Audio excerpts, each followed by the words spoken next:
All right, so there are quite a few times here in iTerm that I want to search for some text and then open up a file that matches that has some text inside of it, like this file right here. I can just command click to open that up. I get that in VS Code here, right inside of the repo that I'm working in. So that's incredibly helpful.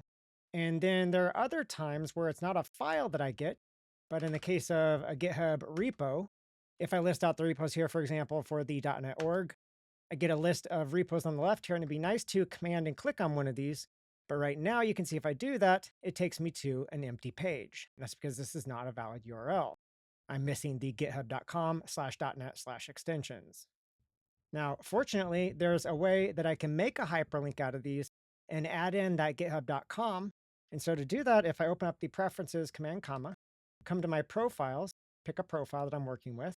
Over under advanced here, there's a triggers section. And if I hit edit, I can come in and add a new trigger. This trigger is based on a regular expression. So I can paste that in.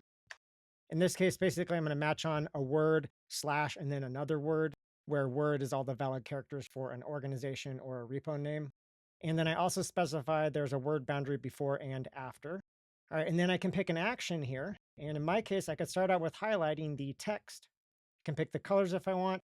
But for now, once I've set that, I can come over to the command line here, rerun my command. And if that works, there you go. You can see it's highlighting the text that matches.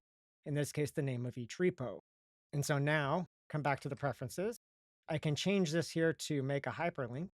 And then in the parameters here, I can specify github.com slash, and then instead of slash match 0, I'll do slash 1.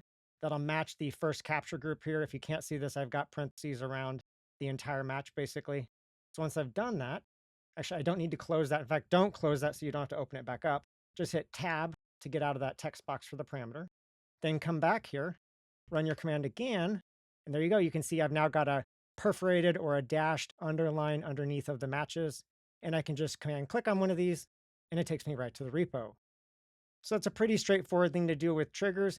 The only caveat is sometimes this is not going to work. For example, you can see right here in the middle of my text, I've got a match here that's a false positive because in this case, I've already got the entire URL.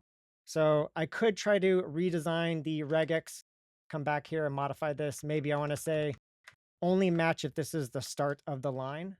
Tab out of that, come back here, run it again to test it. And there you go. You can see it no longer matches on this instance right here. But now this is only going to work if the org/repo is at the very beginning of the line. So I'll leave it up to you if you want to take this and run with it. There are a lot of things you can do when it comes to the preferences here in terms of what a trigger can do. Tons of different actions that are involved. Sometimes this is a nice way to add some additional behavior into the output to manipulate it and make it more useful. So you can, for example, command click to open up a website.